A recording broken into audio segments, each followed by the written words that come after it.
Pues vamos a empezar.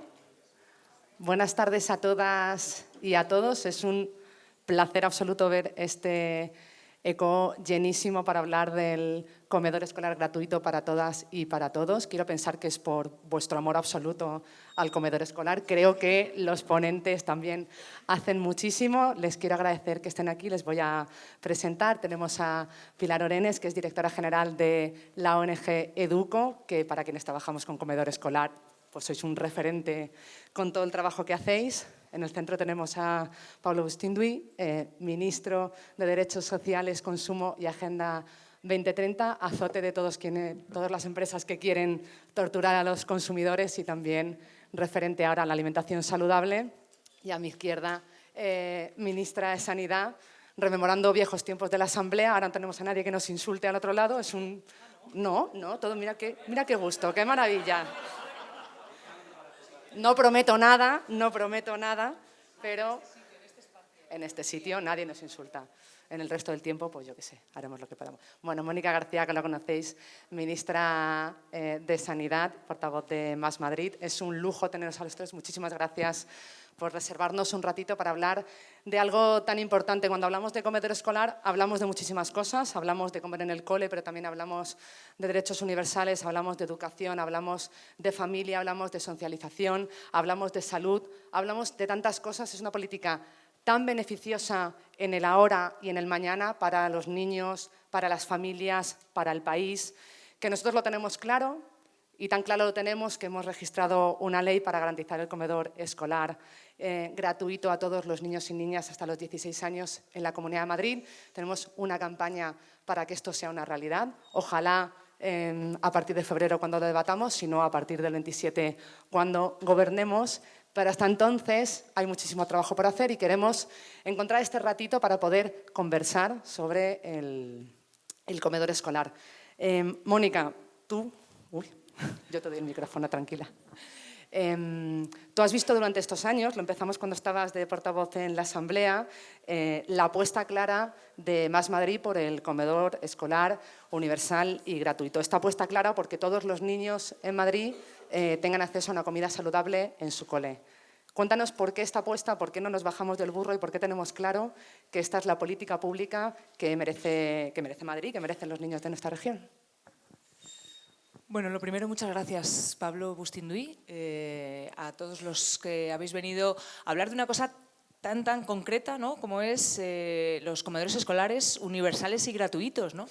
Yo creo que Más Madrid siempre tuvo esta vocación de hablar de las cosas cotidianas, ¿no? Más allá de hablar de la política abstracta, hablar de cosas concretas, que, y en este caso, ¿qué es lo que le pasa a los niños y niñas de nuestra región, y en este caso de nuestro país, de 1 a 2 de la tarde en su cole? ¿Qué es lo que está pasando ahí, ¿no? Y en esa concreción, en esa vida cotidiana, es donde siempre nos hemos movido.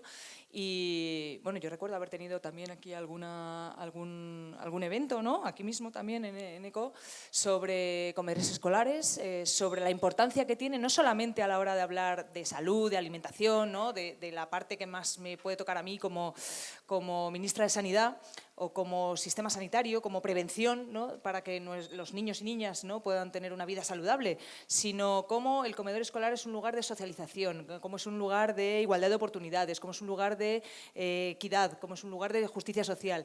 Y también cómo es un lugar donde hay un win-win-win, ¿no? Ganan los niños, tienen una mejor alimentación, por lo cual van a tener una mejor salud. Ganan las familias, ¿no?, porque van a liberarse de un gasto de bolsillo que consideramos que tiene que asumir la sociedad, si consideramos que la alimentación de los niños es un derecho universal de todos los niños y niñas de este país. Y como no, también gana el sistema sanitario y ganamos como sociedad. O sea, que es un elemento que para nosotros es absolutamente transformador. Y nosotros hacemos las transformaciones o entendemos la política desde la transformación de lo cotidiano, ¿no? ¿Qué le pasa a los niños y niñas de 1 a 2? ¿Qué le pasa a la gente del 20 al 30 del mes, ¿no?, cuando puede o no puede llegar a fin de mes?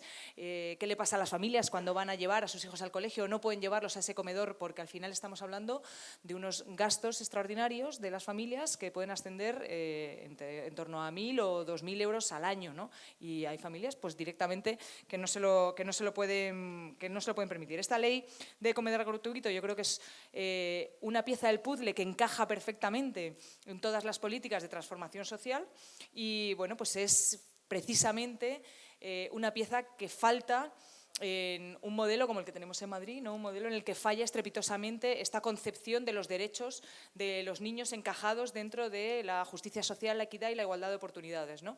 Una región bueno, pues donde ya sabemos que criar a un niño y a una niña o a una niña es un elemento más de capacidad, o sea, de posibilidad de exclusión social y de pobreza en un país en el que, bueno, pues ya tenemos las encuestas y los datos que nos dicen que 1/3 de los niños y niñas viven en pobreza o en exclusión social, ¿no? Y entonces esto es un elemento absolutamente dinamizador y una palanca para mejorar la vida de los niños y niñas, de los adolescentes, porque no hay que olvidar tampoco a los institutos. Yo que soy madre de chavales que ya están en el instituto, bueno, pues la ausencia de comedores en los institutos es completamente distorsionadora, tanto para la alimentación de los chavales como la vida cotidiana, ¿no? De las familias que tienen que hacerse cargo todos los días y que de alguna manera rompen esa, ¿no? esa cotidianidad de que los chavales puedan tener en su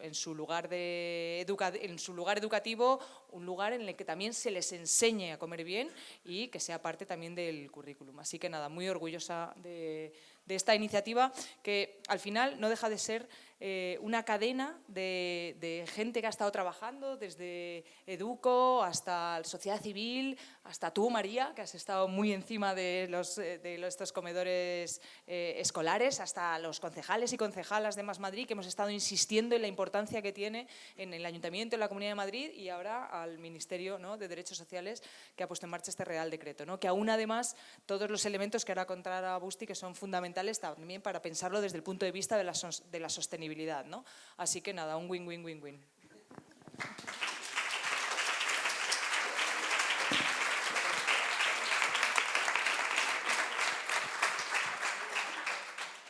Gracias, Moni. Yo creo que eso que comentabas de, ¿no?, la lucha como desde diferentes sitios, diferentes organizaciones, desde la sociedad civil, empujando para avanzar en derechos para la infancia, yo creo que es una de las claves y creo que uno de los referentes en esa lucha es Educo. Pilar, como decía antes, vuestros estudios son un referente para quienes trabajamos en estos temas. Si no los habéis leído, os recomiendo muchísimo porque creo que los datos que veréis en esos informes os van a sorprender para mal de cómo está la situación del comedor escolar, pero también la valentía de llevar propuestas concretas, ¿no?, y de defender que es posible un comedor universal y gratuito.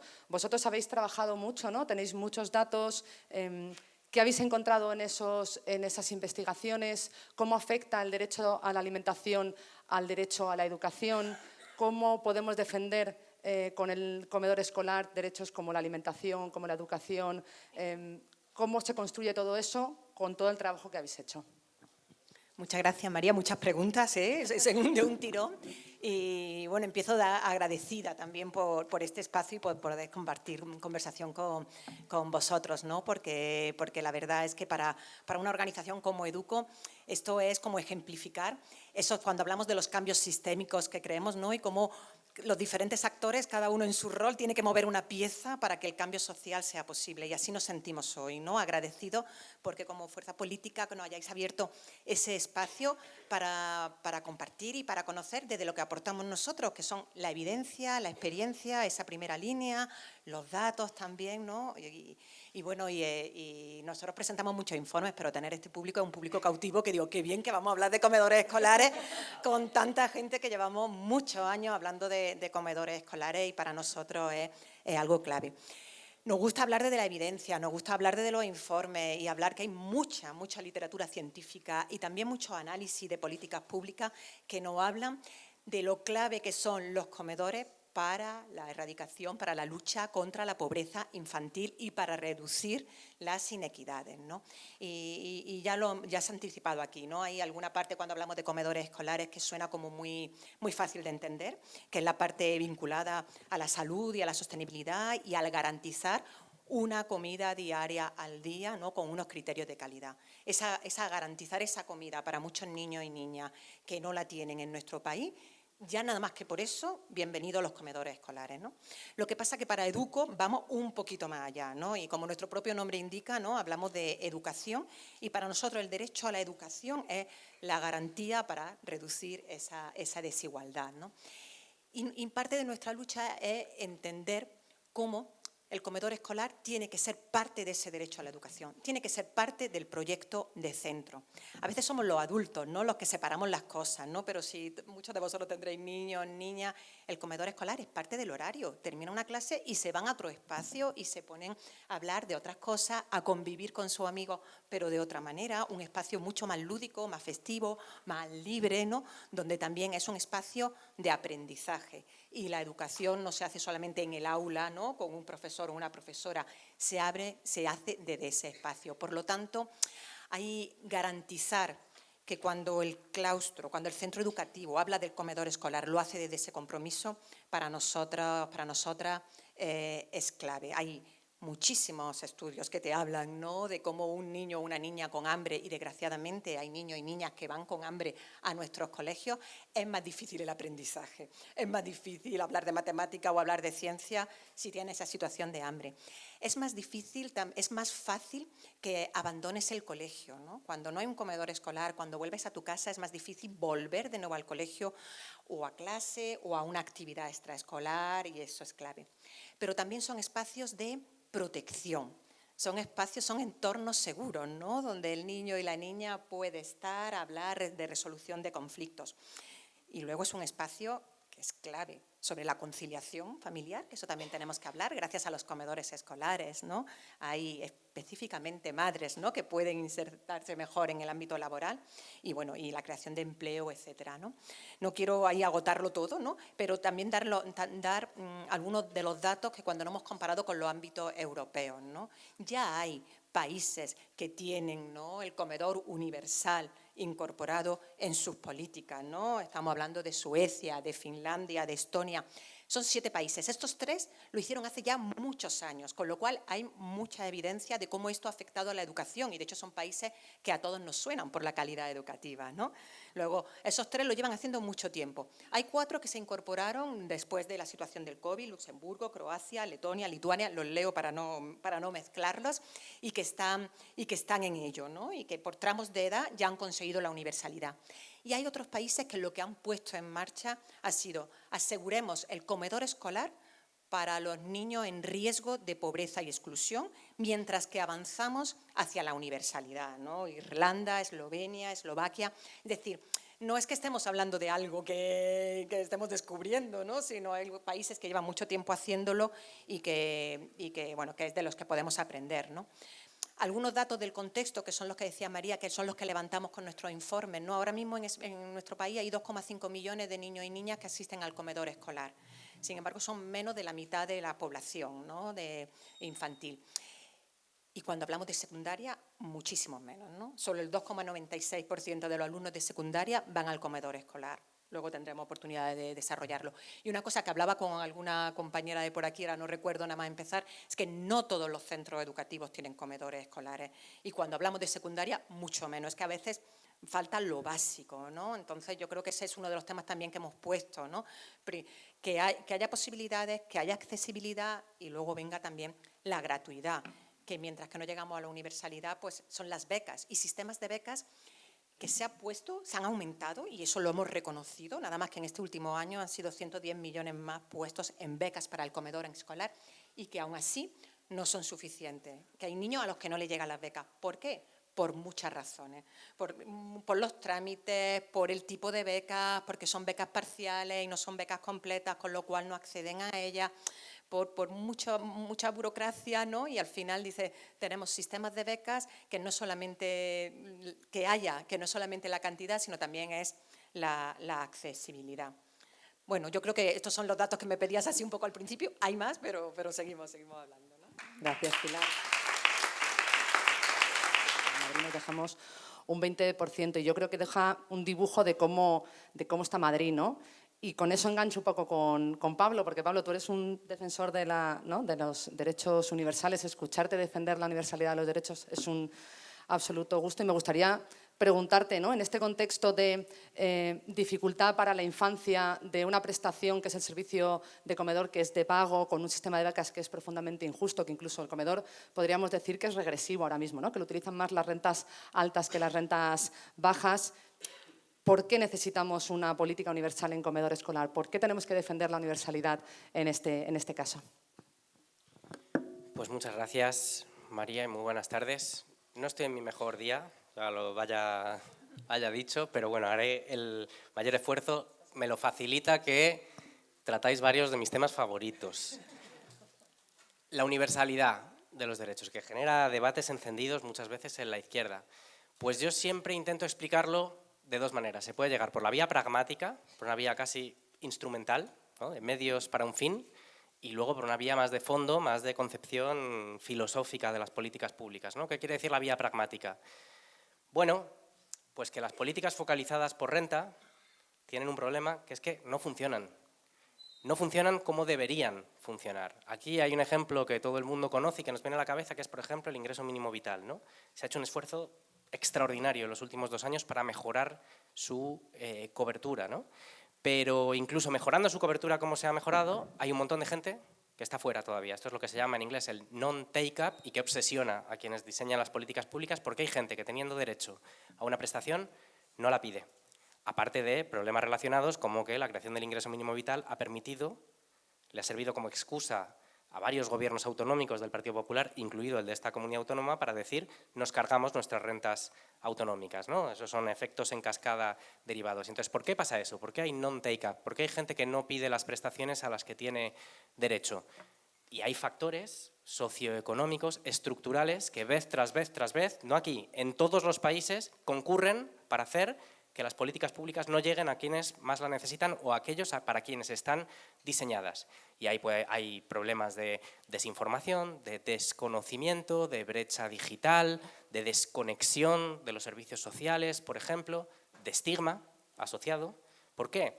Y aquí enlazamos un poco con la segunda explicación, el segundo carril, ¿no?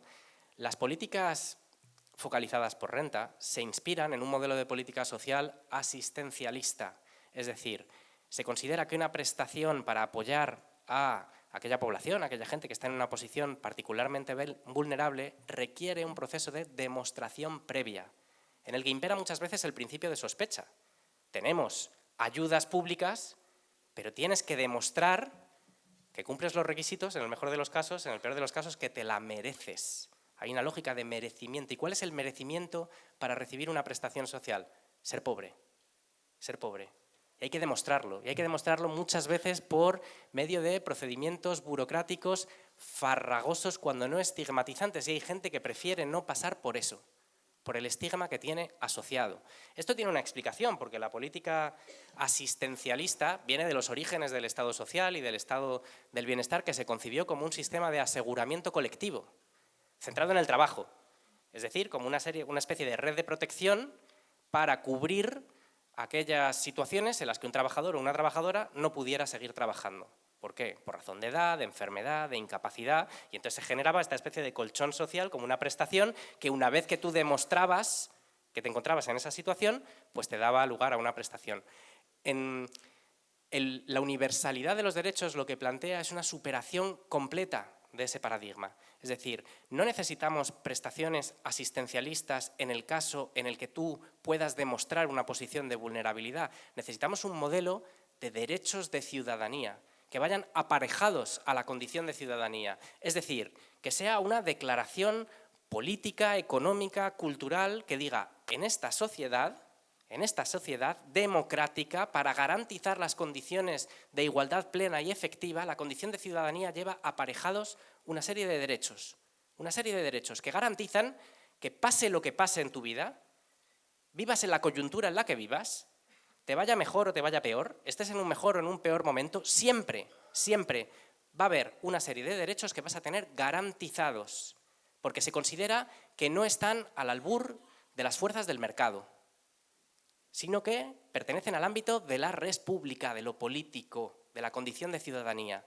y por tanto se garantizan. Y esto es algo que hemos interiorizado en el caso de la sanidad pública, de la educación pública, de las pensiones, pero hay toda otra serie de ámbitos, y en la política social es particularmente sangrante el caso de la protección de la infancia, en la que tenemos que hacer ese clic y asumirlo, que como sociedad, como democracia, asumimos que ningún niño o niña se va a ver en la posición de obligar, que sus familias se vean obligadas a tener que pedir una ayuda para poder garantizarle mínimos vitales, como es comer todos los días, ¿no? Tener el derecho a una alimentación saludable y nutritiva.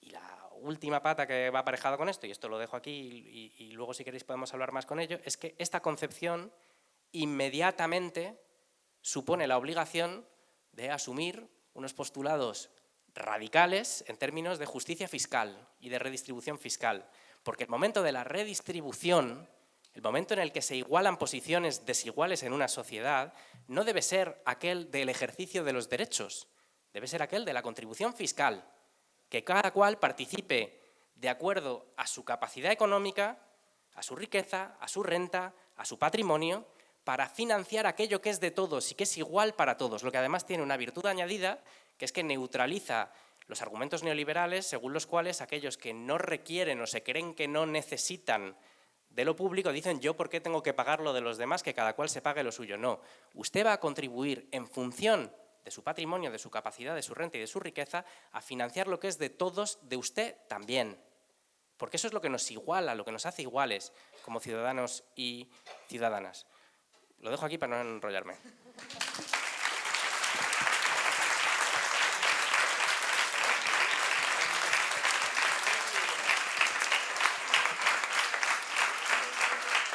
Gracias, Pablo. Menos mal que no estabas en tu mejor día. Si llegas a estar en tu mejor día, no sé cómo salimos de aquí. Ha estado genial y creo que has tocado algunas claves que iremos ahora trasladando en la siguiente ronda. Creo que decía Pilar, ¿no?, que se está produciendo un cambio sistémico. Yo creo que cuando veo esta sala llena de gente, cuando hemos hablado de comedor y muchas veces, ¿no?, cuestionan el propio concepto de comedor escolar universal y gratuito, y verlo lleno creo que demuestra ese trabajo de hormiguita, de ir cambiando mentes. Veo muchas organizaciones que trabajan por la infancia, a las que quiero saludar y dar las gracias. También veo a concejales y concejalas de Más Madrid que también están aquí, que hacen un trabajo inmenso en sus territorios para proteger a la infancia y para avanzar en derechos. Y creo que muchas veces cuando hablamos del comedor nos dicen un poco, ¿no?, de esto de...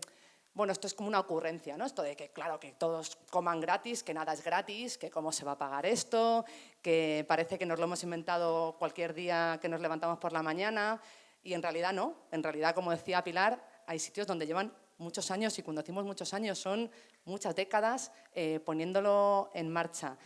Y además con un sistema fiscal que lo apoya, ¿no?, porque nosotros tenemos propuestas que recogemos lo mejor que se hace en muchos sitios y lo traemos aquí. Moni, ¿qué se hace en otros sitios? ¿Cómo pagamos esto?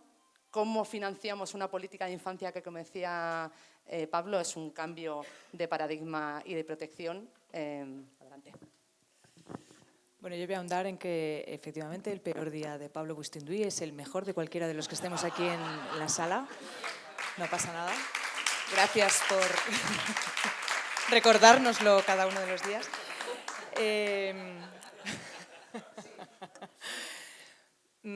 Bueno, yo voy a sumarme un poco a lo que decía Pablo para que me identifiquéis con su relato. No, hay cosas que tenemos en esta sociedad, las tenemos, ¿no?, lo decía, la sanidad, ¿no?, la tenemos absolutamente asumido en esta sociedad, que tú te vas a Estados Unidos ¿no?, y tú que has vivido ahí, nadie tiene asumido que el derecho a la protección de la salud sea un derecho, ¿no? Pero aquí, bueno, pues por suerte tenemos una tradición heredada también de esa Europa que defendía el bienestar, en la que das por hecho que si necesitas un stent, un trasplante, una cirugía cardíaca o cualquier tipo de, bueno, pues de asistencia sanitaria, da igual la renta que tengas, que tú entras en un hospital y te conviertes en un paciente, no te conviertes en un ciudadano más. Y de repente esto no ocurre con la infancia, ¿no? Cuando nosotros hemos puesto, por ejemplo, en marcha el tema del Plan BEO, ¿vale?, porque la salud también, la salud ha llegado, el concepto que tenemos de salud se ha olvidado, por ejemplo, de la salud bucodental y se ha olvidado también de la salud ocular. Y cuando ponemos en marcha, por ejemplo, el Plan BEO y decimos, oye, gafas para todos los niños y niñas, nos dicen, oiga, pero para el nieto de Amancio Ortega también. Sí, claro, para el nieto de Armando. Si las necesita, claro, si no las necesita, no. Si las necesita, sí. Es más, en esa redistribución fiscal de la que hablaba Pablo, que es una herramienta bueno, pues de redistribución de derechos, entendemos que el abuelo de ese niño que ha recibido las gafas, el abuelo Amancio Ortega, va a pagar los suficientes impuestos como para dotar de gafas a un montón de niños y niñas que los necesitan, pero que en su renta no está en esa redistribución fiscal. O sea que redistribuimos por arriba, tax the rich, es bastante sencillo. Y sin embargo no somos capaces de entenderlo, ¿no?, con una cosa tan elemental como la alimentación de los niños y las niñas. ¿Tiene un coste? Claro que tiene un coste. Tiene un coste, ¿no? Nosotros hemos hecho cálculos y puede tener un coste más o menos de unos 875, corrígeme María, millones, ¿no? 875 millones, aquí en la Comunidad de Madrid. Una comunidad en la que le perdonamos 6.000 millones a los más ricos. Y había una encuesta que decía, ¿usted pagaría más impuestos si eso, en cosas concretas, ¿usted pagaría más impuestos? No, yo no. Bueno, pero si fuera para disminuir la pobreza de los niños, sí, entonces sí, ¿vale? Entonces la pregunta es, ¿usted pagaría impuestos para dar una alimentación y un comedor y una alimentación saludable a todos los niños y niñas de la región, o para que los milmillonarios que vienen a refugiarse aquí para no pagar impuestos, que son el 50% de los milmillonarios, de los millonarios de este país que vienen a Madrid a librarse de pagar impuestos, tengan todavía más riqueza? La respuesta es muy sencilla, a derechas e izquierdas, ¿no? Entonces, claro que necesitamos seguir introduciendo elementos de derecho, el derecho a tener gafas y lentillas, el derecho a tener salud bucodental, el derecho a tener comedores escolares que no son gratuitos, ¿no?, como la sanidad tampoco, ya sabemos que no es gratuita, sino pagada por el mejor invento que nos hemos inventado, que son los impuestos. Hace poco en una charla, bueno, que el público no era exactamente el mismo, por lo que sea, hablé de los impuestos, no estamos hablando de investigación y yo decía, pues se había hablado de las células madre y no sé qué, y yo decía, bueno, nosotros tenemos unas células madre que son maravillosas, que se llaman impuestos. Son unas células madre que, fíjate, se convierten pues en un trasplante, son unas células madre que se convierten en un servicio de infecciosas, son unas células madre que se convierten en la señora que te atiende en el 112, en una ambulancia, en un policía, son unas células madre que se convierten en una farola, que son unas células madre que se convierten en todo. Entonces se oía un murmullo. Cuando dije la palabra impuestos, todo el mundo goyo. Pero vamos a ver, señores, ¿en qué tipo de sociedad, ¿no?, se creen que viven? Y necesitamos seguir introduciendo en esa lógica de la universalidad y en esa lógica de la necesidad de los derechos, el resto de elementos que por lo que sea se han quedado fuera de nuestra lógica de vivir en sociedad y de tratarnos como ciudadanos y ciudadanas con los mismos derechos. Así que sí, cuesta, pero más nos cuesta reducirles los impuestos a los millonarios que vienen aquí a la Comunidad de Madrid a refugiarse de pagar impuestos y de ser verdaderos patriotas.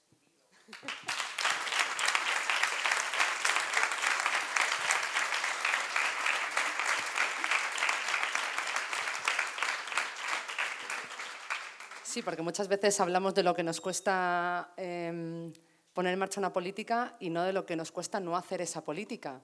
Yo pienso, por ejemplo, en todas las familias, lo que le cuesta a las familias que sus hijos entran en el instituto con 12 años, lo que les cuesta no tener el comedor escolar, ni siquiera tener una infraestructura en su instituto para poder comer, ¿no? ¿Cuánto cuesta para las familias? ¿Cuál es el coste, no solo económico, sino de conciliación, de logística y todo eso?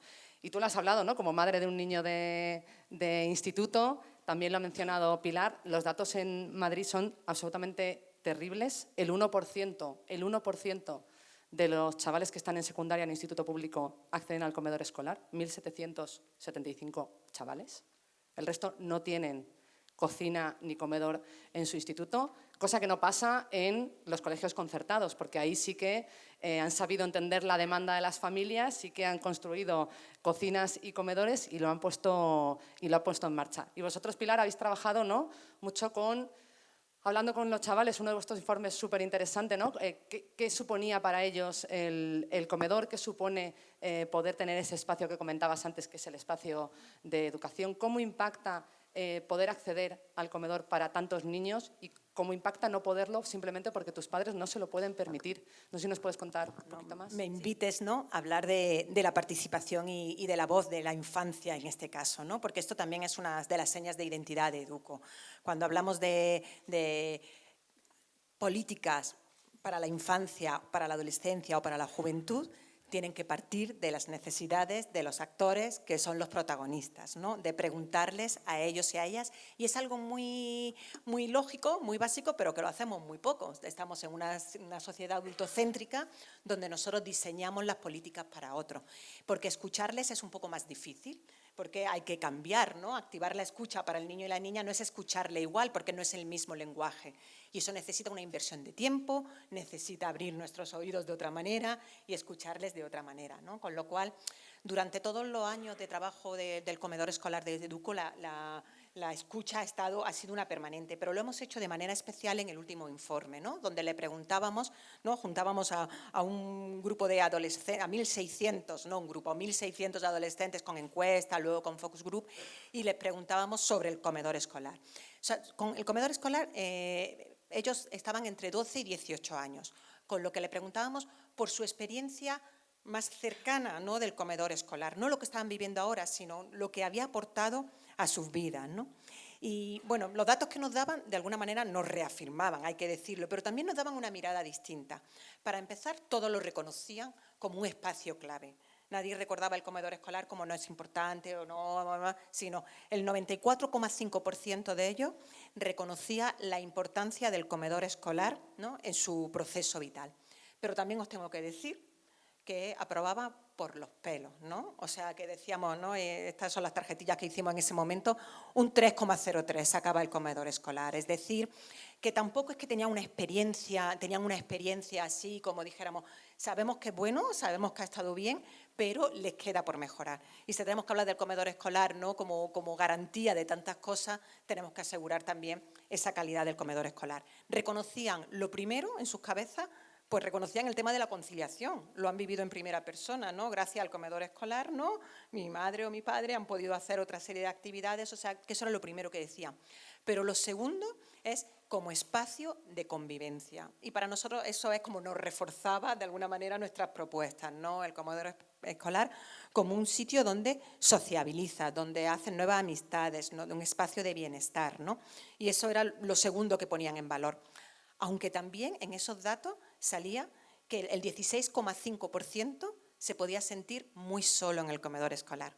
Cuando abres esos espacios, ¿no? Que son de bienestar, pero depende mucho del niño, de la niña, de sus relaciones, de su manera de ser, pues tampoco está tan acompañado a veces, tampoco está tan, ¿no? No tienes a los educadores todo el tiempo que tendrías o con la calidad que podrías o entras en otros temas, ¿no? Que al final haces que también puede ser un sitio de soledad. La tercera cosa que decían, pues sobre la comida, por supuesto, ¿no? Y lo que nos decían, son muy capaces de reconocer enseguida que sí, que es una comida saludable y que es una comida que es buena. Y eso se lo han dicho mucho, ¿no? Y que en la mayoría de los comedores escolares lo sentían así. Pero solo 1 de cada 3 ponía que la comida era buena o muy buena, ¿no? El resto, bueno, pues planteaba también sus dudas, ¿no? Y hablaba pues temas de la temperatura, de la calidad, del gusto, del tiempo que tiene el niño o la niña para comer, ¿no? O sea que eso también pues son retos, ¿no?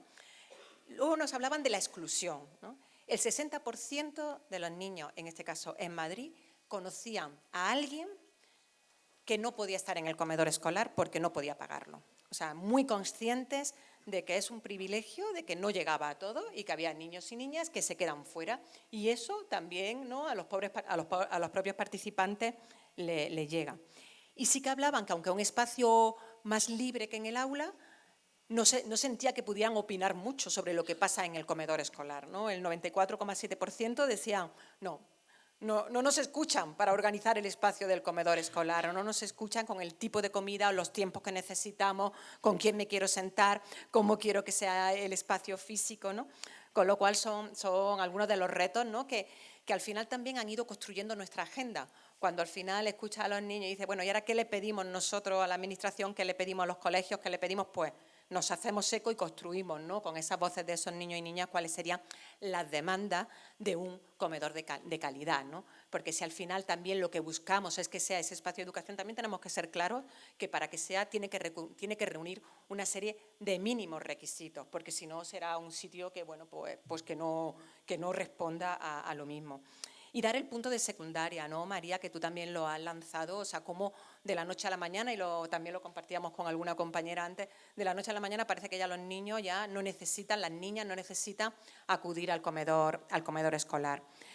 Y reforzar que es precisamente el espacio en sus vidas donde pueden necesitarlo más, porque es donde aparecen muchas veces los conflictos con la alimentación, ¿no? con esa alimentación saludable, esos trastornos alimenticios.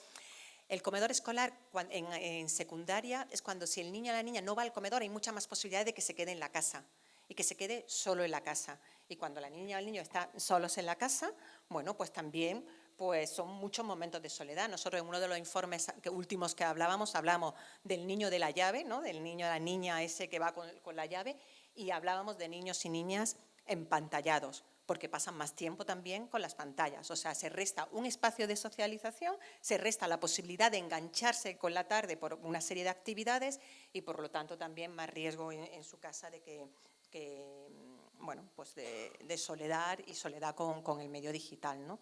Con lo cual, por ahí ha ido la encuesta, por ahí ha ido el informe, que hemos traído algunos para quien esté interesado. Y yo, uniendo también así con el discurso de los derechos, que para nosotros es básico, ¿no? Y me encanta escucharlo y mejor explicado, seguro, ¿no? El ser conscientes, ¿no? Cuando decimos en el derecho a la educación, porque a veces estamos relajados con el derecho a la educación en nuestro país, ¿no? Porque, bueno, acceso al colegio, en primaria, etcétera, ¿no? Y reconocer que las principales desigualdades se dan en los espacios de la educación no formal. O sea, que precisamente las inequidades se dan en esa falta de acceso a todos los beneficios que se dan fuera del aula, ¿no? A la que solo tienen acceso a algunos. Por eso, esa prioridad también de cuando hablamos de educación, no hablar solamente del aula, ¿no? Sino hablar del espacio del comedor, de las actividades de tiempo libre, del verano, del tiempo de ocio, y hacerlo también dentro de asegurar el acceso para todos y todas, ¿no? Gracias, Pilar.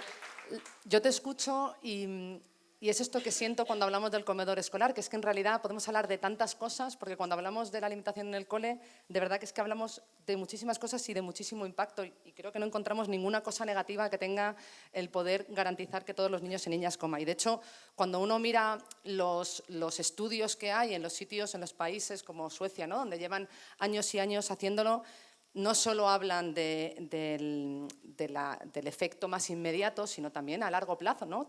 Mucha más tasa de escolarización, acceso a la universidad, muchas mejoras sanitarias, incluso, a quien lo podía pensar, el impacto en las mujeres y en el acceso laboral. Cuando de repente las mujeres no se tienen que hacer cargo de conciliar, ni de preparar, ni de cuidar, pues las mujeres pueden acceder al mercado laboral y de repente hay un impacto enorme, ¿no? Y esto pasa un poco, yo creo, Pablo, y con esto engancho, en general con las políticas de infancia, ¿no? El impacto tan grande que tiene, que no es solo garantizar que coman, sino una cascada de beneficios para los niños, para las familias, para la sociedad. A largo plazo es una inversión. Aquí estábamos hablando de Madrid, pero también me gustaría que le pusiésemos un poco mirada estatal, como ministro de Derechos Sociales, porque al final, en un momento, ¿no? Como parece como de descontento social, como con ciertas tensiones, las fuerzas progresistas queremos avanzar en derechos, queremos garantizar y mejorar la vida de las personas, y te quiero preguntar cómo podemos hacer esto las fuerzas progresistas, cómo avanzamos en derechos para la infancia, cómo reducimos la tasa de pobreza, cómo hacemos que todos los niños puedan comer y no tengan que vivir lo que estamos viendo cada día en los coles. Pues lo primero, reconociendo la realidad, y esto hay que decirlo las veces que haga falta.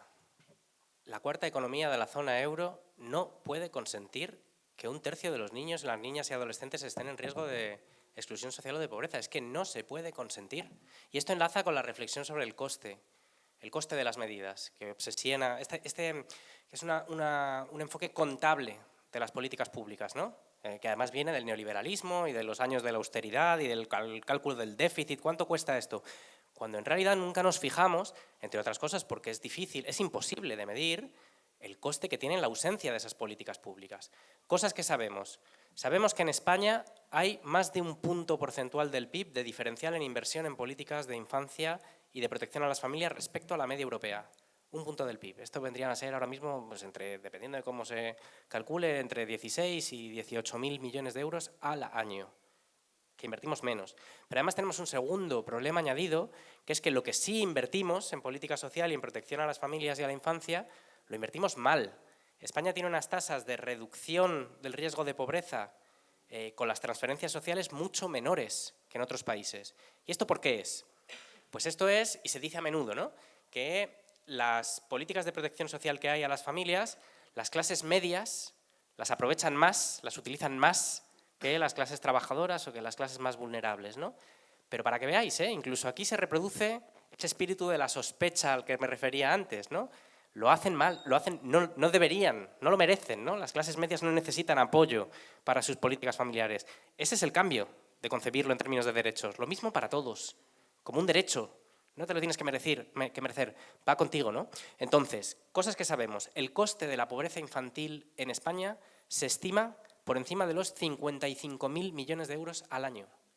Cada año, 55.000 millones de euros. Y eso es un cálculo aproximado, porque es, como digo, imposible de medir, porque repercute pues, en los índices de salud, por supuesto, pero en el desarrollo formativo, resultados educativos, desarrollo profesional, oportunidades laborales, esperanza de vida, los impuestos que recauda el Estado. Es una cadena que es imposible de medir en toda su complejidad, ¿no? Con lo cual, no es solo que estas políticas sean justas, sean necesarias y tengan un impacto extraordinario en el desarrollo de la vida de cada niño y cada niña, sino que es que además, se puede decir así, en plata, es que se pagan solas. Es que es una inversión cuyo retorno social es muchísimo mayor que el coste contable que pueda tener en un principio. Fijaos, para que os hagáis una idea, cuando empezamos a trabajar en el Real Decreto de los Comedores Escolares, que entra en vigor el trimestre que viene, partíamos de los datos del último informe Aladino, para abundar en una de las cosas que mencionabas ahora, que establecía que la diferencia en la prevalencia del exceso de peso en niños y niñas en España, hay 20 puntos de diferencia entre las familias que tienen menos de 18.000 euros de ingresos al año y las que tienen más de 30.000. En esa horquilla, de los 18 a los 30, hay 20 puntos porcentuales de diferencia. Y eso se traduce en que, pues que el código postal en el que vives o la familia en la que has nacido se te impone como un destino. Se te impone como un destino. Y luego nos encantan las historias heroicas de superación y de quien consigue contra todo pronóstico, pero es que la democracia no es eso. La democracia es garantizar condiciones de igualdad, ni siquiera de oportunidades, de desarrollo.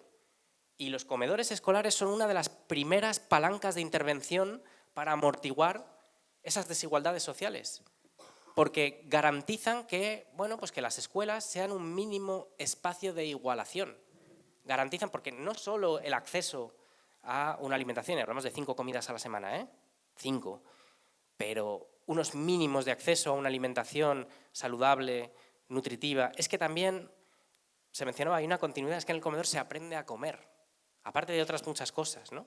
Entonces, poder posibilitar la igualdad de acceso a esas oportunidades para todos los niños y niñas, no es solo que sea algo de justicia, sino que el retorno social y económico de medidas como esta es incalculable para la sociedad en su conjunto.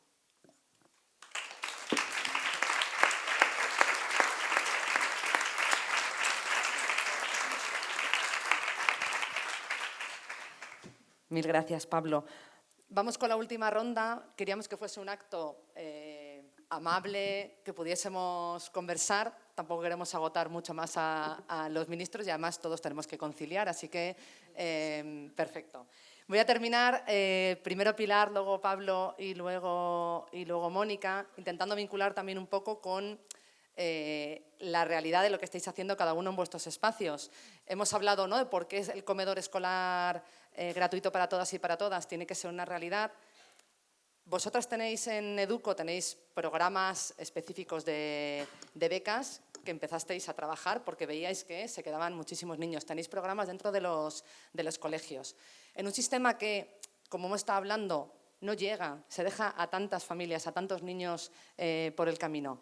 qué realidad estáis viviendo, porque sí me gustaría, que creo que no nos hacemos a veces tan a la idea, ¿no?, de lo que realmente están pasando en los centros educativos. ¿Qué es la realidad que estáis viviendo? Vosotros habéis hecho un informe, ¿no?, con medidas concretas para pedir a las administraciones. Quiero que aproveches este último turno para pedírnoslo a nosotros, para pedírselo aquí a los ministros, para pedírnoslo a quienes estamos dando las batallas en las instituciones, para que hagamos realidad y podamos paliar y podamos acabar con lo que estáis viendo tan difícil. Mira, nosotros empezamos en el 2013 a dar becas para el comedor. En el 2013, bueno, un contexto de crisis en España y donde veíamos, ¿no?, que una organización de ámbito internacional, que es como nace Educo, con una misión de trabajar con la pobreza en diferentes partes del mundo, bueno, que nuestra base social nos demandaba también una mirada más cercana, porque se estaban dando situaciones de pobreza. Y ahí empezamos a dar becas, ¿no? Y seguimos dando becas. Comedor, ¿no? Y efectivamente, cuando a mí no te creas que me emociona dar becas, ¿sabes? Porque lo veo, pues eso, yo vengo de cambios de justicia social y de transformación y de saber que los cambios van a venir, no dando una... Pero es que hay niños y niñas que lo necesitan y Educo ha dado 70.000 becas de comedor en estos años y son pues 5,8 millones de comidas. Y mientras que esos cambios más transformacionales vienen, pues hay que ponerse a trabajar en el corto plazo. Y yo creo que eso también ayuda a que la gente conozca cómo trabajan las organizaciones, porque a veces el corto lo necesitamos porque es esa manera asistencial, mientras que hacemos nuestros informes, nos reunimos con los políticos, demandamos unos cambios, etcétera, pero mientras el niño y la niña no puede esperar a que pasen todos esos años, ¿no? Y aseguramos, las becas que estamos dando pues son aquellas donde el sistema no llega. A veces esto que es por esos trámites que no acceden, las becas que se dan en el sistema a veces no son becas completas, que de eso no hemos hablado mucho, decimos becas de comedor y dan el 45%, y eso pasa mucho en Madrid. Y cuando tú no das la beca completa, al final, ¿qué haces con esa otra parte, no? O sea, es que no te merece la pena el trámite porque no tiene. Entonces, Educo muchas veces complementa, ¿no? Después de dar las becas dijimos, bueno, pues con las becas acceden a un comedor, pero si vamos a querer que el comedor sea un espacio de calidad, demostremos que el comedor puede ser un espacio de calidad. Y ahí hemos hecho algunas intervenciones, ahora mismo en 28 centros, donde con ellos hemos dicho, vamos a incorporar esto en el proyecto de centro, vamos a levantar evidencia para que podamos mostrar, mira lo que pasa en estos 27 centros cuando el comedor escolar es parte del proyecto, cuando el director, el claustro, la directora se meten en las actividades, cuando ¿no? Es decir, cuando se desarrolla la participación infantil, cuando la comida es saludable, cuando haces una intervención completa y no es decir solo accede al comedor, sino a un comedor de calidad. Y eso es lo que nos ha llevado a decir, ¿no? Nosotros hablamos del comedor 5 estrellas y de las propuestas que hay son 5 claves, ¿no? Una, y todas la hemos dicho, no voy a levantar ninguna novedad. Uno, que sea universal y gratuito. Y lo hemos dicho, tiene que ser universal y gratuito para todos. Mientras tanto, hablaremos de ese 1/3 de la población que está en riesgo de pobreza y exclusión, para los que decimos que el sistema de becas tiene que garantizarlo, pero aspiramos más allá, que sea parte del proyecto de centro.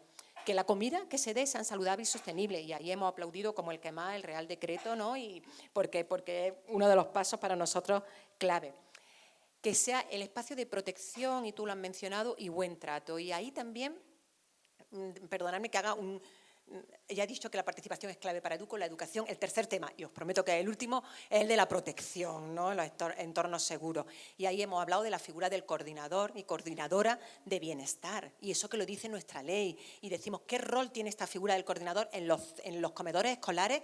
Que es donde a veces los niños y niñas no están dentro del aula y por lo tanto tienen más posibilidades de no sentirse protegidos, ¿no? Pues ese ha sido para nosotros el cuarto. Y el quinto es que el personal que trabaja en los comedores escolares tiene que ser un personal reconocido. Y reconocido es reconocido profesionalmente, reconocido salarialmente, no son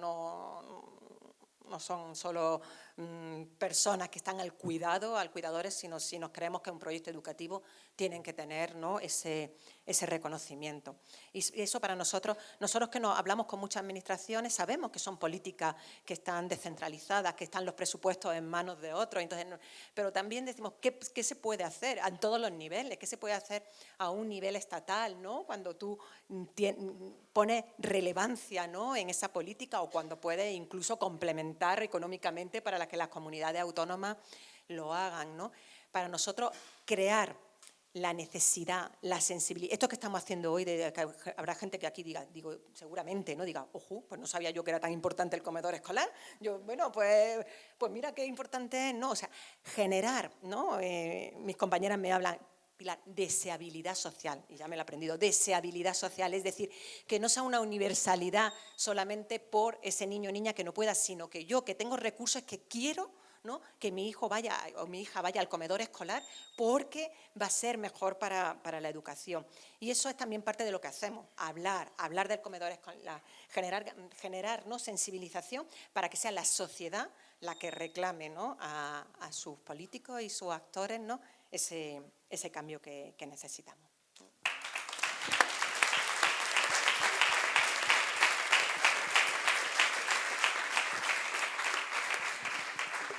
Pilar, me reconozco en ti cuando dices esto de el momento de ahora, las becas y el mañana, que es que creo la pelea que tenemos en los ayuntamientos, en la asamblea, que es mejorar ese sistema injusto de becas mientras avanzamos en el comedor. Muchas gracias por esa pelea que dais, porque creo que es absolutamente imprescindible, y recojo algunos de los elementos que has planteado sobre el espacio de socialización, sobre las trabajadoras en los comedores, la cualificación. Creo que tenemos que también abrir esos espacios de debate para pensar juntas cómo queremos avanzar, no solo en que todos los niños y niñas puedan comer en su cole, sino también en qué condiciones de calidad lo hacen. Así que recogemos también ese trabajo. Y uno de los elementos que has planteado, que ha sido la alimentación saludable, le corresponde al ministro. Decías, ¿no?, que sabías que es una cosa que está aterrizada en la comunidad autónoma. Efectivamente, ellos tienen las competencias, ahí hay que empujar y estamos empujando, pero por suerte tenemos ministros y ministras que saben que, aunque no son su competencia, tienen mucho para hacer, ¿no? Tienen mucha línea que marcar y que están empujando y que están obligando a quienes se niegan a avanzar en alimentación saludable, a quienes se niegan a poner en los coles la comida que nuestros hijos se merecen, pues es que están haciendo esas políticas como habéis hecho en el Ministerio. Pablo, cuéntanos por qué esa línea de trabajo. ¿Qué estáis percibiendo en las comunidades autónomas? ¿Qué estáis percibiendo en la comunidad educativa? ¿Cuál ha sido la respuesta? ¿Y qué línea de trabajo vais a seguir haciendo por ahí? Pues el Real Decreto de Comedores Escolares que sacamos, lo primero que hay que decir es que es una cosa de mínimos. Fija unas condiciones mínimas y además tampoco es nada que inventáramos la rueda o nos pusiéramos a hacer como imaginaciones, ¿no?, futuras, sino que intentamos que las mejores experiencias que existen en muchísimos lugares donde las cosas se hacen muy bien, pues aprovechar esa experiencia para fijar unas directrices, unas guías mínimas para todos los centros educativos de España, públicos, privados, concertados, todos, fijar unos mínimos. Y lo que fijan pues son cosas de sentido común que responden a los estándares de la Organización Mundial de la Salud y que lo que fijan pues es garantizar el acceso en esas 5 comidas semanales pues a fruta y verdura de temporada, a producción ecológica y de circuitos cortos, a legumbres, proteína de calidad, limitar por supuesto las frituras, los precocinados, los ultraprocesados, a restringir las bebidas azucaradas, a retirarlas de las máquinas vending, dispensadoras, por ejemplo. Es decir, toda una serie de directrices que son de obligado cumplimiento a partir de ahora, pero que fijan como un suelo, ¿no?, unas condiciones mínimas. Y la reacción, pues yo diría que ha sido muy positiva. ¿Fue fácil sacar esto? No. No, dices, ¿pero quién se va a oponer a que los niños y las niñas? Pues sí, siempre. Y no fue nada fácil, pero públicamente nadie se atrevió.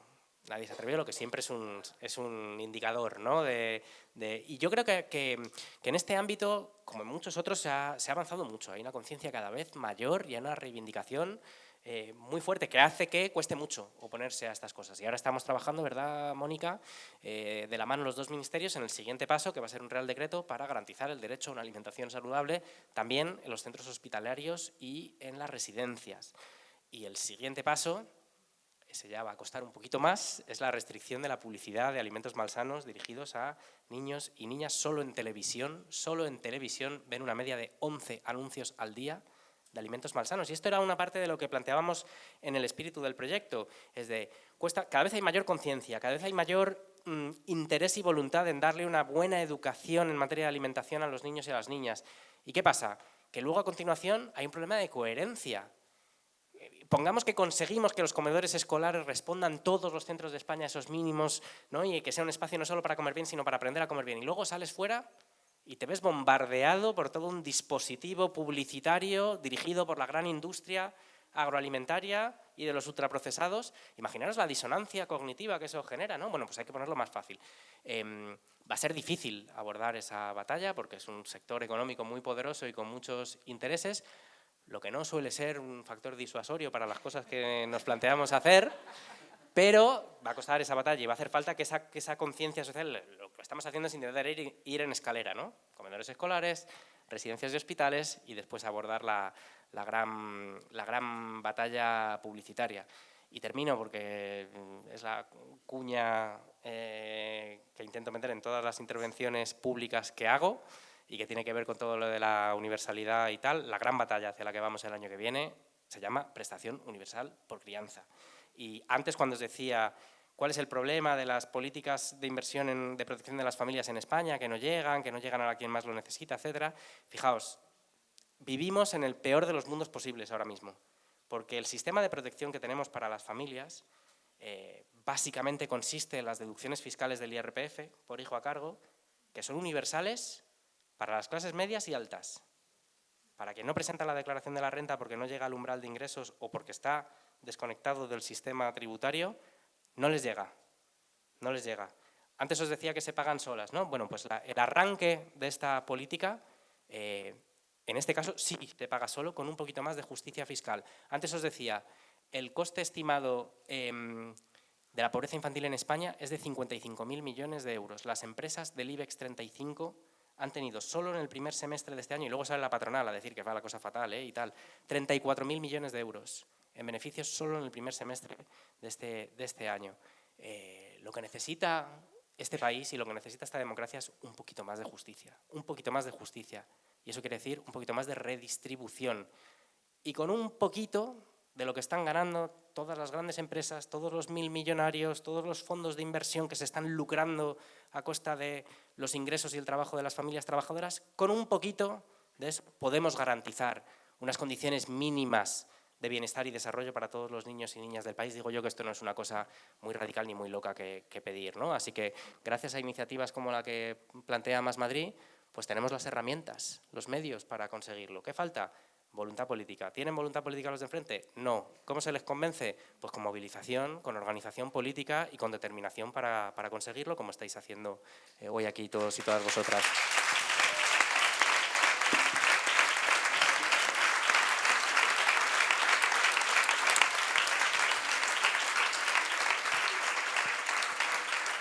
Yo solo puedo comprometerme, Pablo, a que vamos a pelear lo mismo que estás peleando tú en el Ministerio contra toda la gente que te estás peleando, lo vamos a pelear en ayuntamientos y en la Asamblea para que en Madrid esto sea una realidad. Muchas gracias por todo el trabajo que hacéis y termino con Mónica. Decía antes que no, de comedores se puede hablar de muchísimas cosas, salud es una de ellas y muchas veces hablamos del impacto que las políticas tienen en la salud. Nunca hablamos como del coste que decíamos antes, ¿no? El coste que tiene no hacer ciertas cosas. Yo me acuerdo cuando poníamos en marcha con Inés Sabanés Madrid Central, que era como, Dios mío, se va a acabar el mundo, los comercios van a tener que cerrar y este es el comunismo hecho realidad y nadie hablaba del impacto que tenía para la salud toda la contaminación que había en Madrid, ¿no? Esa era como una conversación que nunca se tenía. Y con esto también pasa un poco, ¿no? ¿Cuál es el impacto que tiene para los niños y las niñas no comer de forma saludable, no acceder en su cole a una comida saludable? ¿Cómo afecta la obesidad? Hablaba antes Pablo, ¿no? del índice de exceso de peso según las rentas. Claro, el impacto en los niños y niñas y en su salud es enorme. Tú, como ministra de Sanidad, ¿cómo afecta y cómo luchamos contra esta lacra? Bueno, pues decías, María, con lo de Madrid Central, ¿no? Siempre hay esa dicotomía economía-salud, ¿no? Madrid Central, se va a acabar el mundo. Nos comento que la gente deje de fumar en las terrazas. Bueno, o sea, se va a acabar, ¿no? Y cuando en el 2010 se dijo que se iba a dejar de fumar en los lugares públicos, ¿no? Siempre se va a acabar el mundo, ¿no? Siempre hay esa dicotomía. Y con los comedores escolares pasa siempre lo mismo, ¿no? Bueno, es una política bolivariana, ¿no? Que es utópica y que básicamente, bueno, os vais a cargar un mercado bastante bien lucrado aquí en la Comunidad de Madrid de externalizar ¿no? la alimentación de los niños y niñas, ojo. Bueno, lo decía Pablo, cuando en esta misma sala tuvimos esta charla, ya no sé si era sobre comedores o sobre qué era, pero que recuerdo a una compañera, a Marta Carmona, ¿no? Que le preguntaban cuál podría ser, si tuvieras que elegir una sola medida que mejorara la salud mental de toda la población, y sin dudarlo dijo la renta básica universal, nada de, o sea, ni benzodiazepinas, ni más industria, nada, renta básica universal. Y va un poco a colación con lo que decía Pablo, que también lo hemos dicho muchas veces en muchos foros cuando hemos hablado de la obesidad infantil, ¿no? Y el abordaje que estamos haciendo desde los dos ministerios de la obesidad infantil. Si tuvieras que elegir una sola medida, prestación por hijo a cargo, sin ningún lugar a dudas. Es una medida de salud pública. O sea, la prestación por hijo a cargo se puede considerar una medida de salud pública. Los comedores escolares son una medida de salud pública.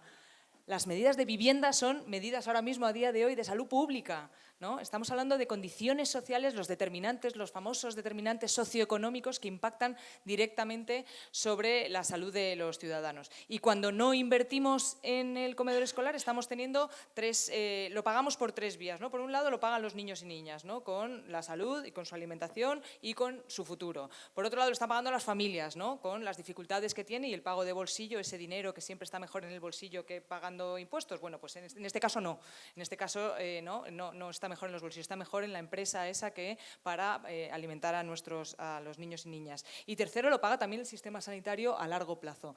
Y ahondando en lo que decía Pablo, claro, no es que sea incalculable, es que es a largo plazo. Y el largo plazo no existe en política, ¿no? Yo siempre digo que la prevención no existe en política porque no te abre un titular, porque no te da votos, ¿no? Y porque todo aquello que de alguna manera va a mejorar cuando hablamos de las políticas o de los planes que estamos haciendo para disminuir la obesidad infantil, no tiene un titular. O sea, vamos a mejorar la vida y el bienestar de los niños y niñas, ¿no? A través de la identificación de la obesidad infantil como un síntoma de esa falta de bienestar de los niños, ¿no? Esa falta de un ocio saludable, de una alimentación saludable, de una disminución de las pantallas, de un aumento del sueño, de un aumento básicamente de su bienestar, pero eso no es tangible, no lo puedes vender, ¿no? Y si acaso lo puedes demostrar al cabo de unos años retrospectivamente, ¿no? El otro día, por ejemplo, daba un dato la ministra de Educación que pasó absolutamente desapercibido, que después de pues hablar de la cantidad de becas que se han dado, el apoyo a la educación pública, había un dato y es que se había disminuido de un 17 al 13% el absentismo escolar.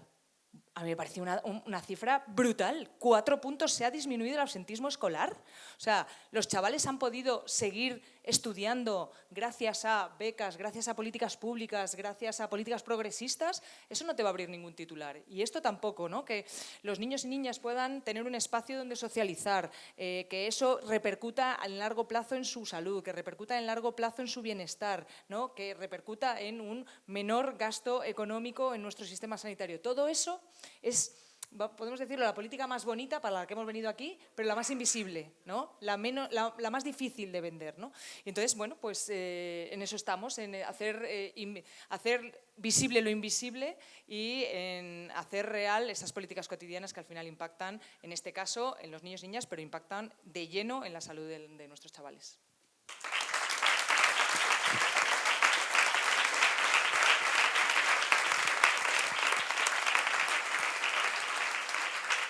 Como el tiempo es casi lo más valioso que tenemos, vamos a cerrar. No sé si queréis decir algo, os doy la oportunidad, y si no, cierro yo. Bueno, os quiero agradecer muchísimo, Pilar, Pablo y Mónica, el tiempo, la conversación, la reflexión. Creo que ha sido un gustazo poder hablar con vosotros sobre comedores gratuitos para todos y para todas, así que muchísimas gracias. Gracias a todas las organizaciones, concejales que nos habéis acompañado, a todo el público que habéis abarrotado esta sala. Nos hemos sentido acogidos y ha sido un gustazo. También quiero agradecer a todas las personas que han hecho posible este acto, que siempre es el trabajo invisible, pero que sin ellas sería absolutamente imposible. Tenemos una pequeña merienda para que podamos hablar y conversar de una forma un poco más íntima y cercana, pero también que los ponentes se puedan marchar si se quieren marchar. Y solo termino con, tenemos los datos, tenemos la experiencia de muchos sitios donde se está haciendo, tenemos la energía, la fuerza y la convicción de que el comedor escolar para todos y para todas es una realidad y es posible, y ahora solo nos queda trabajar en los municipios, con la comunidad educativa, con todas las organizaciones para hacerlo realidad. Queremos garantizar condiciones de igualdad a toda una generación, está en nuestra mano, es posible, vamos a por ello. Muchísimas gracias.